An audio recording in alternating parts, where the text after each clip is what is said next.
മുകളിലേക്ക് ആരെയും കണ്ടില്ല. ചന്ദ്രാമ്മ ഇവിടെ ഇല്ലേ? ചന്ദ്രാമ്മയും അമ്മയും കൂടി അമ്പലത്തിൽ പോയിരിക്കോ? ഞാൻ മുകളിലേക്ക് വരാൻ തുടങ്ങുമായിരുന്നു. എടോ, ഞാൻ തന്നോടൊരു കാര്യം പറയട്ടെ. കുറച്ച് ദിവസം കഴിഞ്ഞാ തമ്പുരാന്റെയും തമ്പുരാട്ടിയുടെയും ആണ്ടുബലിയാ. എവിടെയെങ്കിലും പോയി ആ കർമ്മം ഒന്ന് ചെയ്യണമെന്നുണ്ട് എനിക്ക്. അതെന്താ, നമുക്ക് ചെയ്യാലോ. താൻ ഡേറ്റ് പറഞ്ഞാൽ മതി.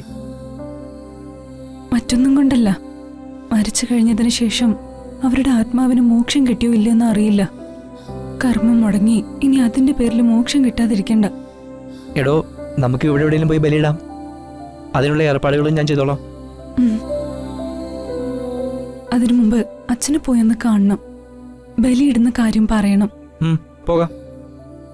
ജയിലിൽ പോയി ദാസറിനെ കണ്ട് കാര്യങ്ങളൊക്കെ പറയാം. ഉടനെ തന്നെ പോവാം. എങ്ങോട്ട് പോകുന്ന കാര്യ രണ്ടാളും കൂടി പറയുന്നേ?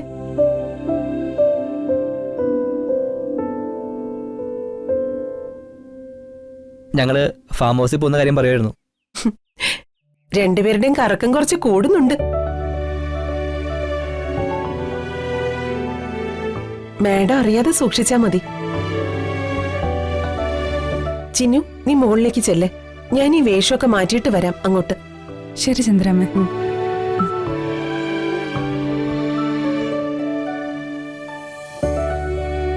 ആ ചെല്ല്.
ചേച്ചി, നീ കൊറേ നേരമായോ വന്നിട്ട്?